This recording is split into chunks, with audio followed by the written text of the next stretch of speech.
தெய்வம் நீ என்று உணர் யூடியூப் சேனல் உங்களை அன்புடன் வரவேற்கிறது.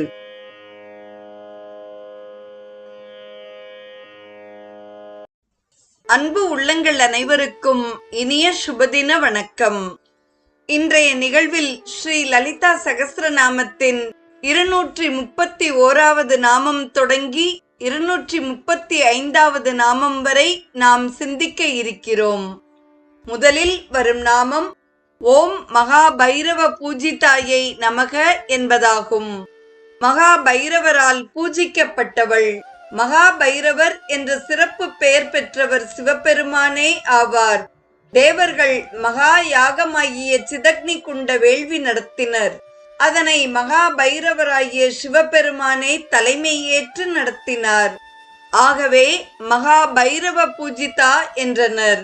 பைரவர் என்ற சொல்லில் இருக்கும் ப என்ற எழுத்து பரணம் என்ற படைத்தலையும், ர என்ற எழுத்து ரமணம் என்ற காத்தலையும், வ என்ற எழுத்து வமனம் என்று தன்னுள் ஒடுக்குதலையும் குறிக்கும்.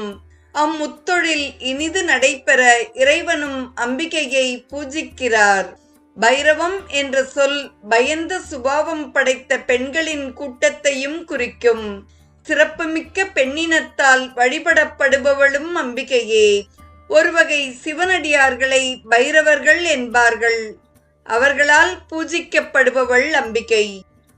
தொடரும் நாமம் ஓம் மகேஸ்வர மகாகல்ப மகா தாண்டவ சாட்சின்யை நமக என்பதாகும்.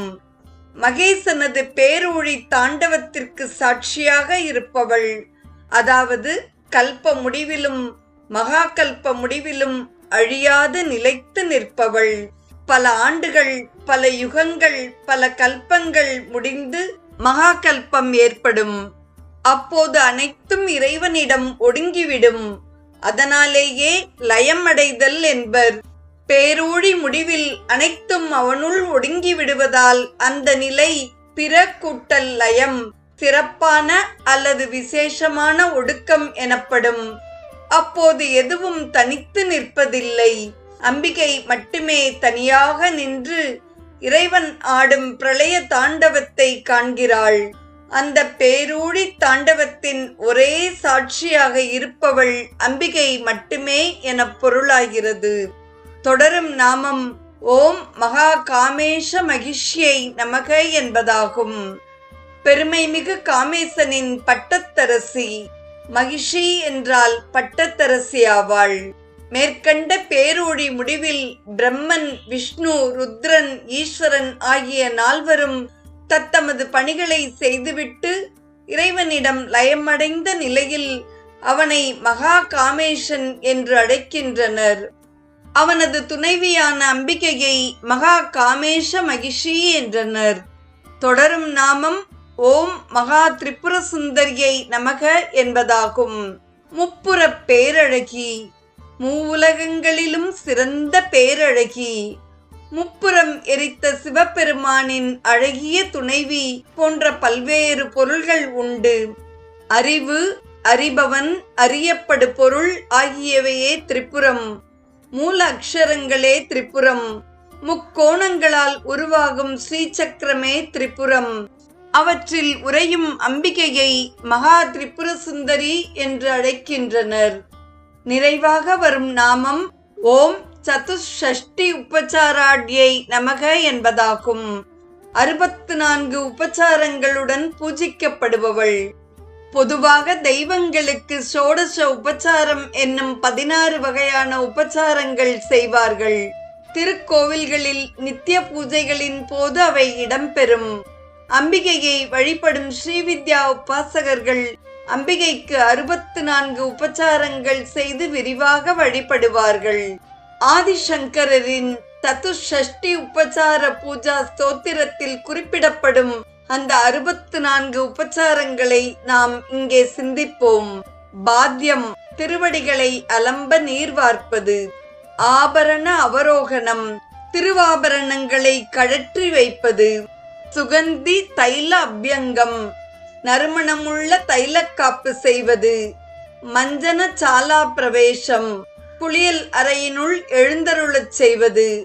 மஞ்சனசாலா மணிப்பீட்டே உபவேசனம். குளியலறையில் உள்ள ரத்தின பீடத்தில் அமர்த்துவது. திவ்ய ஸ்நானீய உத்வார்த்தனம். வாசனை பொடிகளை தேய்த்துக் கொள்வது. உஷ்ணோதக ஸ்நானம். வெந்நீரில் குளித்தல். கனக கலசச்சுத தீர்த்த அபிஷேகம். தங்க குடங்களில் உள்ள புண்ணிய தீர்த்தங்களால் அபிஷேகம் செய்தல். தௌத்த வஸ்திர பரிமார்ஜனம். காய்ந்த துணியால் துவட்டிக் கொள்ளுதல். அருணதுகூல பரிதானம். சிவப்பு பட்டாடை அணிதல். அருண குஷோத்தரீயம். சிவப்பு மேலாடை தரிப்பது. ஆலேப மண்டல பிரவேசம். வாசனை பூச்சுக்களுக்கான அறைக்குள் நுழைதல். ஆலேப மண்டப மணிப்பீட்ட உபவேசனம். அங்கு ரத்தின பீடத்தில் அமர்தல். சந்தனம், அகில், குங்குமப்பூ, ஜவ்வாது, பச்சை கற்பூரம், கஸ்தூரி, கோரோசனை முதலிய நறுமணப் பொருள்களை உடலெங்கும் பூசிக்கொள்வது. கூந்தலுக்கு அகில் புகை காட்டுவது. மல்லி, நித்தியமல்லி, ஜாதி, சண்பகப்பூ, அசோகம், தாமரை, பாக்குப்பூ, குவளை, புன்னை, ஆம்பல் முதலிய எல்லா பருவங்களிலும் கிடைக்கக்கூடிய பூ மாலைகளை வழங்குவது. அடுத்ததாக அணிகலன் பூணும் அறைக்குள் நுழைதல். அங்குள்ள ரத்தின பீடத்தில் அமர்வது. நவரத்தினங்கள் பதித்த கிரீடம் அணிவது. சந்திரை பிறை போன்ற நெற்றியணி அணிவது. வகிட்டில் செந்தூர பொட்டு இடுவது. நெற்றி பொட்டு இடுவது. கண்ணிற்கு மையிடுவது. 2 காது மடல்கள் அணிவது. 2 ரத்தின குண்டலங்கள் அணிவது. மூக்குத்தி அணிவது. உதட்டு சாயம் பூசுதல். மங்கள நான் அணிவது. தங்க அட்டிகை அணிவது. பதக்கம் அணிவது. பெரிய பதக்கம் அணிவது. முத்துவடம் அணிவது. 27 முத்து கோர்த்த ஒற்றை சரம் அணிவது. பூணூல் போன்ற இடது தோளிலிருந்து விலாப்புறம் தொங்கும் சங்கிலி. தோளின் மேலும் புறத்திலும் 4 கரங்களுக்கும் கேயூரம் அணிவது. வளையல்கள் அணிவது. மோதிரங்கள் அணிவது. ஒட்டியானம் அணிவது. அரைஞான் கயிறு அணிவது. அரசிலை அணிவது. காலிற்கு காப்பணிவது. இரத்தின பரல் கொண்ட சிலம்பு அணிதல். கால்விரல் மோதிரம் அணிவது. வலது மேல் கையில் பாசாயுதம் அணிவது. இடது மேல் கையில் அங்குசம் அணிவது. கீழ் இடது கையில் கரும்புவில் அணிவது. கீழ் வலது கையில் மலரம்புகள் அணிவது. ஒளிவீசும் சிகப்பு ரத்தினம் பதித்த 2 பாதுகைகள் அணிவது. தனக்கு ஒப்பான அணிகலன் முதலான அணிந்த ஆவரண தேவதைகளுடன் மகா சக்கர பீடத்தில் அமர்வது. காமேசனது மடியில் அமர்வது. அமுத கிண்ணம் ஏந்துவது. வாயலம்ப நீர் வார்ப்பது.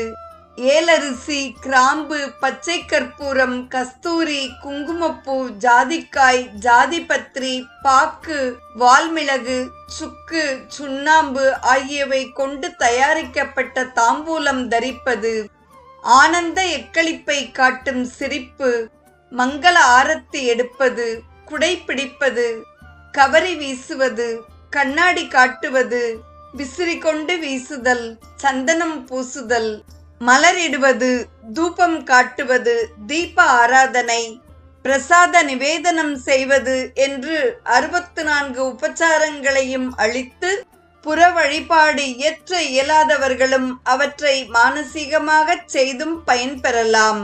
அதாவது மேற்படி உபச்சாரங்களை செய்வது போல் மனத்தில் கற்பனையாக வழிபடுதலாகும்.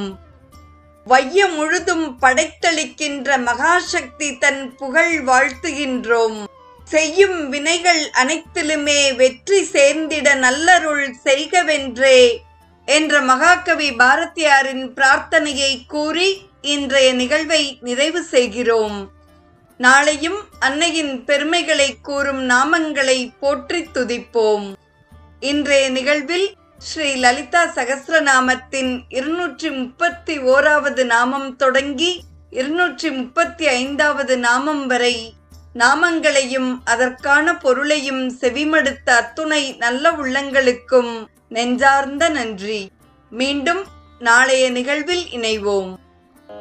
தெய்வம் நீ என்று உணர் யூடியூப் சேனலை கேட்டு மகிழ்ந்த நீங்கள் உங்கள் நட்பு வட்டத்திற்கும் பகிர்ந்து தொடர்ந்து உங்களது நல்ல ஆதரவினை சப்ஸ்கிரைப் செய்து வழங்குமாறு அன்புடன் வேண்டுவது உங்கள் அன்பின் விசாலம்.